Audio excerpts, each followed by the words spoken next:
Hey folks, this is Matt Rainwater, colors for the Plants vs. Zombies comics put out by Dark Horse. And today I wanted to go through the final part of this coloring tutorial in which I work through this last panel right here. I'm going to finish it up. I'm going to render it, do shading, do lighting reflections, atmospheric effects, etc., etc. And I want to walk through that process with y'all one last time, and just to give y'all a better idea about how rendering works for me as a colorist. There are all sorts of different ways to do this technique and to color a comic, and this is how I color it. I tend to do a lot of cell shading. I like cartoony style art. I like to. I don't know. It's really fun. I've grown up with a lot of animation in my life, and so it's something I'm very familiar with. And so right now I'm just filling up shadows for Zomboss here in his circus regalia, and I'm using my pencil tool. Let's see. Yeah, does the pencil tool? Okay, so yeah, here's the thing about the pencil tool. It doesn't anti-alias, which is to say it doesn't pixelate. You want to use a tool that, if you're using a brush or anything else, you want to make sure that there is no pixelation going on so that you can reselect those multiply segments, or their shadows, I should say. Uh, so here we go. Just going to fill up all the stuff that I've selected, which is this color right here is like the zombie skin color, the zombie green. So I'm just gonna, right now I'm just gonna go in and get a lot of these zombie areas.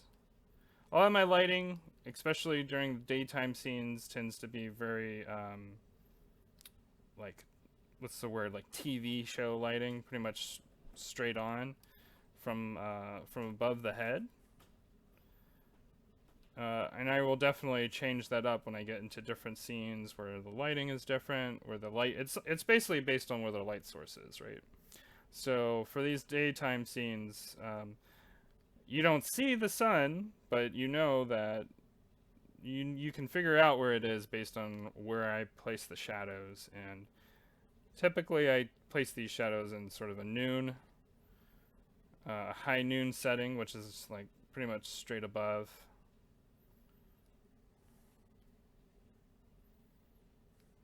Of course, I change that up depending on the needs of the scene and the needs of sort of the mood of the scene.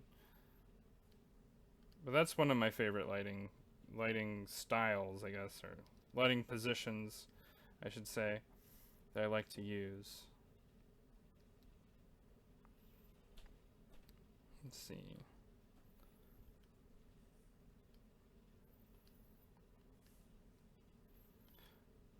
I'm all deselected right now, so I'm just kind of going for it, filling out all these little shadows. Yeah. I'm gonna zoom out here and get a better idea of what it is I'm working on overall. Sometimes, it's easy to get kind of caught up and get into those fine details and lose sight of the bigger picture. Sometimes that happens, and so it's good to remind yourself, oh, I need to zoom out. I need to see, like, how does this fit in with everything else going on in the panel.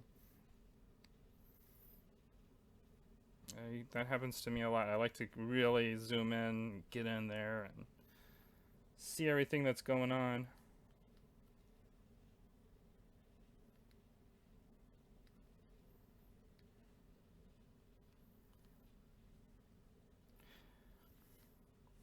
It's interesting too when you spend so much time zoomed in on a picture, you get really familiar with if you're coloring, you get really familiar with your line artist and their line work. You notice all sorts of little things that you probably wouldn't notice otherwise if you were just looking at that artwork from a normal vantage point.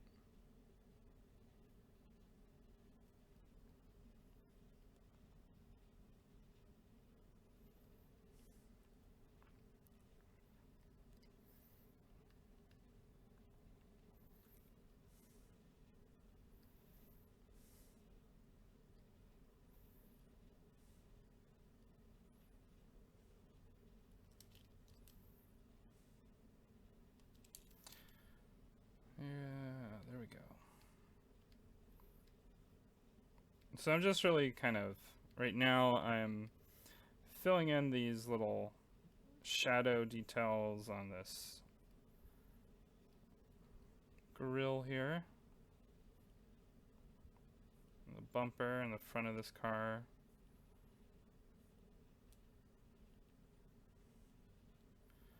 Just want to really imply the metallic quality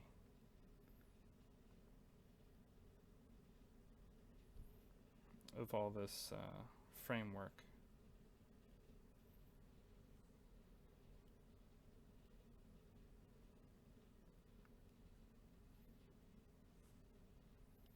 And get the little Zomboss decal.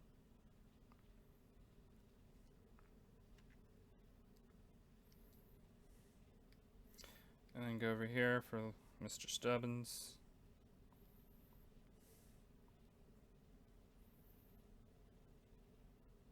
Get part of this flag. I don't know if I want to do it like that though. Yeah, that's better.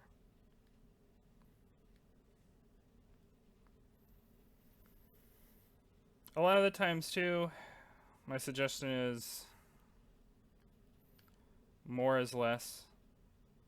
You don't necessarily need to fill, you don't need to necessarily, you know, give a shadow to everything. Sometimes it's good to kind of let it be implied, or stick to only the things that are in the foreground if you're going to do like really detailed shadows, really intricate shadows. And as you go further into the background, sort of taper off a little bit on how intensely you're doing that work. Be less specific, more generalized, use more generalized shapes. I know I've watched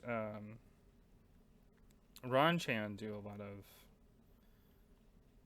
coloring, and I've studied a lot of his coloring for his covers and stuff, and he will oftentimes try and use very broad strokes to do his shadows.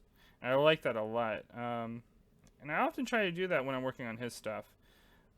Jacob Chabot's work requires a little bit, I feel like it requires a little more intricate shadow work, just because it's a little more organic.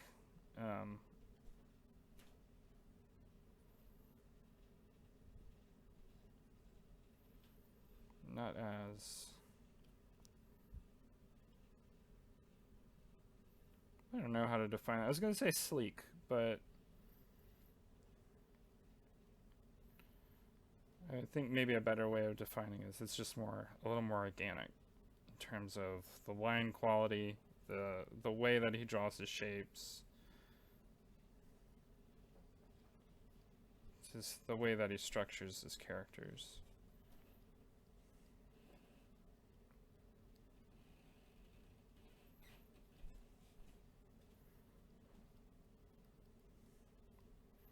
Ron Chan too also has a lot of organic qualities to his work, but he also makes a lot of decisions that are, I guess in terms of cartooning, I would describe as minimalizing, which is to say, deconstructing and breaking down shapes into more generalized forms. And I really like the way he does it. It's one of my favorite things about the way that he does cartooning. And of course, he's the kind of artist that he does all kinds of styles. Does very organic, ornate, realistic styles, very cartooning, minimalist, sleek styles. It's kind of whatever it is that he wants to do, he'll do it. It's pretty great.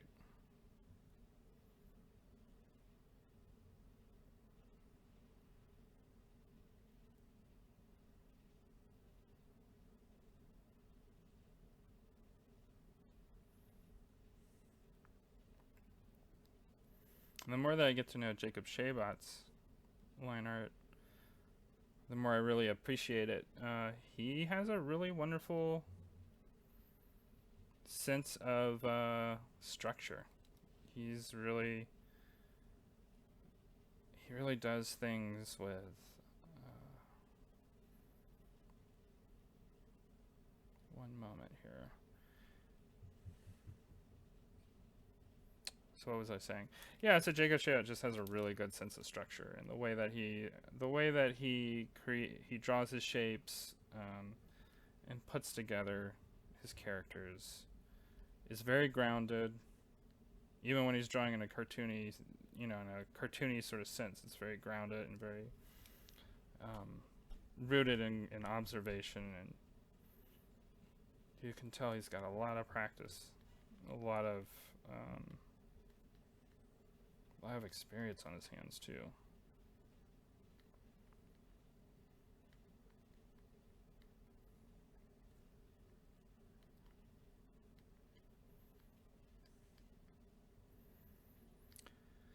Filling in the feet.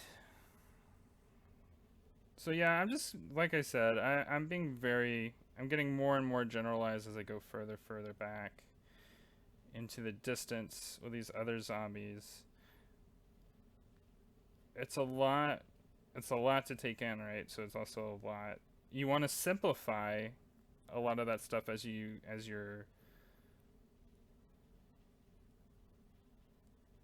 the information in the background becomes more and more complex, because there's more and more characters as you go further back into the distance. Let me zoom out just to.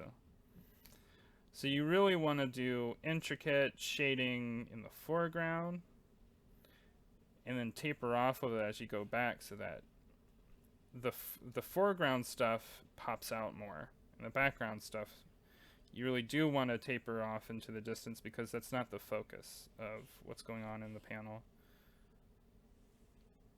I should actually stay a little zoomed out to help myself with that idea, right?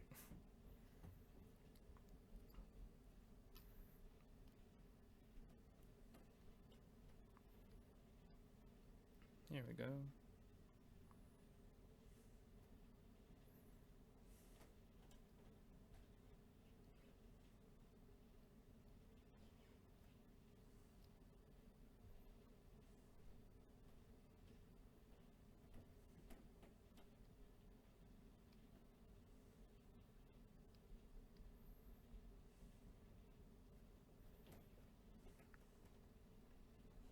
I'm almost tempted not to do shading for this gargantuar in the back, but I think I'll do it. I'm already there, right?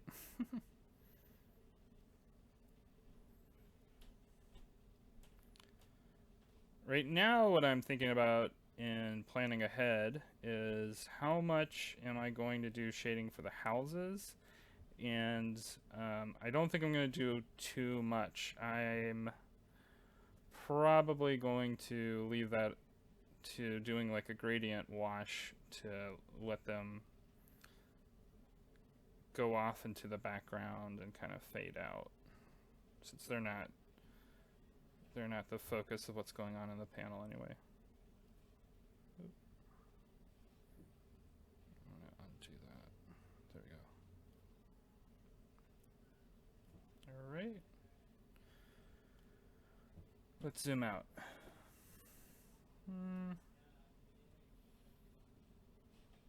So what I think I'm going to do is I am going to do a shadow for this under area, for this roof, for this awning. And that's the last bit of shading I'm actually going to do for this panel. think that should be good enough. Because everything else is stuff that I don't want the reader to focus on.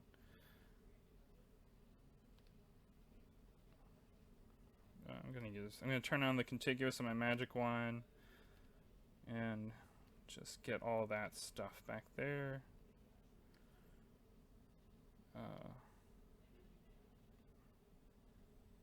Maybe I'm gonna turn, okay, and then I'm gonna turn contiguous off. I'm doing that, why I'm doing that is because I'm trying to cut down on the time it takes me to select all those color shapes.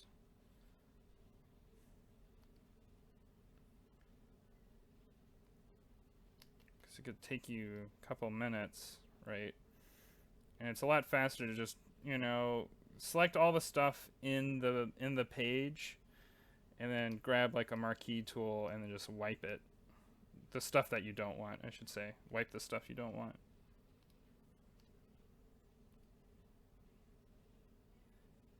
Alright, and then now I've gone to my atmosphere layer and I selected this this background blue, and I'm going to use using my gradient tool, I'm going to do a couple passes of fading it out.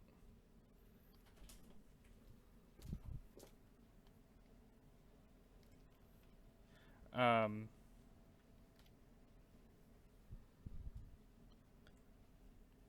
then after I fade it out, I'm going to go into the background of I'm going to go further into the background and get this sky color. I'm going to take that blue and I'm going to turn it into a really light blue. It's just 6C right here. And do another pass. And I want the sky to go into like transfer into a lighter, whiter color to give the implication of daylight. All right. Actually, not a lot to do for this. I do realize though that there's one thing that I haven't done for the shading segment, and that is I'm gonna get my eraser. I'm gonna cut down on the opacity to about 20%, and I'm gonna do some really quick passes and just dilute these shadows a little bit to give more of that implication of lighting. I find that cutting down on diluting the shadows gives a sense of like a more grounded lighting versus cell shading. And don't get me wrong, I love cell shading, but I do like having some dynamic lighting going on, because it just makes the picture more interesting. I don't know how else to put that. Oh no, I also realized that I forgot this balloon zombie. This is, oh no, I did. I forgot the balloon, that's what I forgot. Once again, one of the pitfalls of staying zoomed in is you miss stuff like that. So, pick my multiply 25 layer, just do a couple quick washes, deselect, zoom out. I think the next thing that I need to do now is I need to do some reflections, and I think that's going to be it. Alright, I probably won't select any of these color shapes for this. I'm just going to do it pretty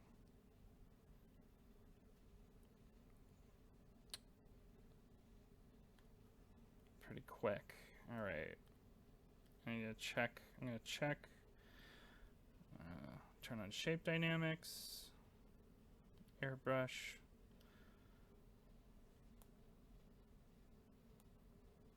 See how that goes.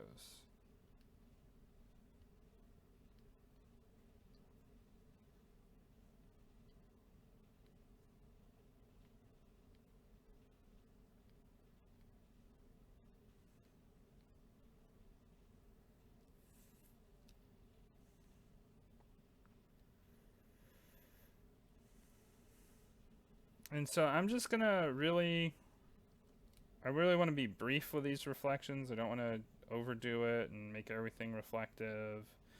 Just really want to get all the stuff in the foreground of this panel. Because that's all the stuff that once again, it's all the stuff that I want the reader to train their eyes on. So the more intricate the stuff in the foreground is, the more it's going to create this push-pull effect of getting your eyes on the foreground and kind of pushing the background stuff away to create that sense of dimension and perspective.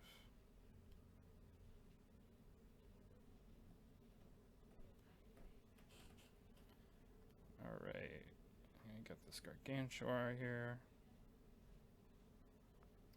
And then I'll go a little further back, get the car, and get this gargantua just a little bit. I don't want to do too much because I want to less and less and less. I tend to, as a rule for myself, what I'll do is anything that I use like the 50% multiply layer on, I will consider as a candidate for having a reflection on. Alright.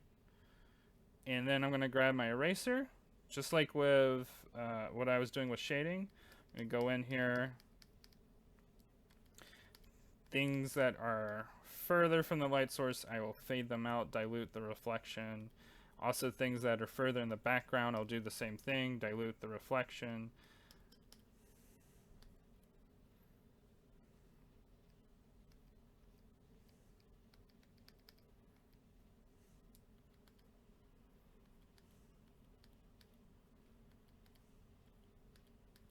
That's another little trick that will help push like the dimensionality of the shapes.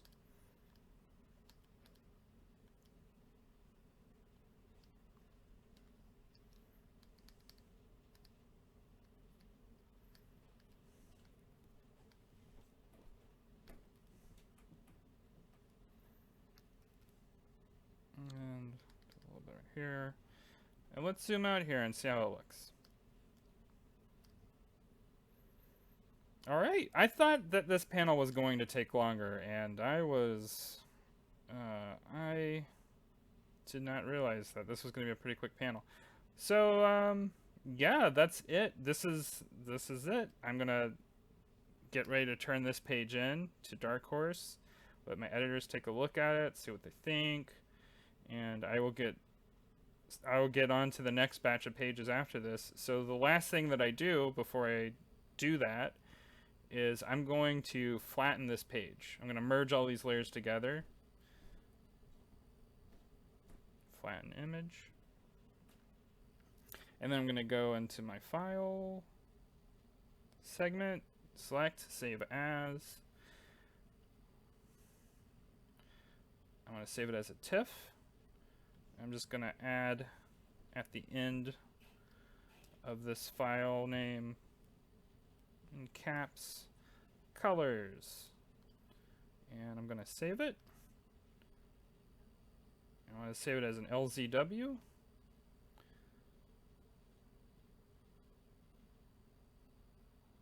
And I'm going to wait.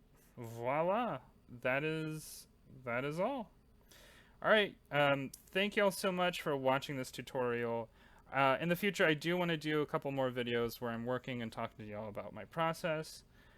But I do, this is, for all intents and purposes, all of my thoughts concerning coloring the Plants vs. Zombies comics. And I plan in the future also to do some tutorials on my methods for um, drawing comics, my methods for lettering, and all those stages of comics. So anyway, once again, thank y'all so much, and I will talk to y'all later. All right, bye.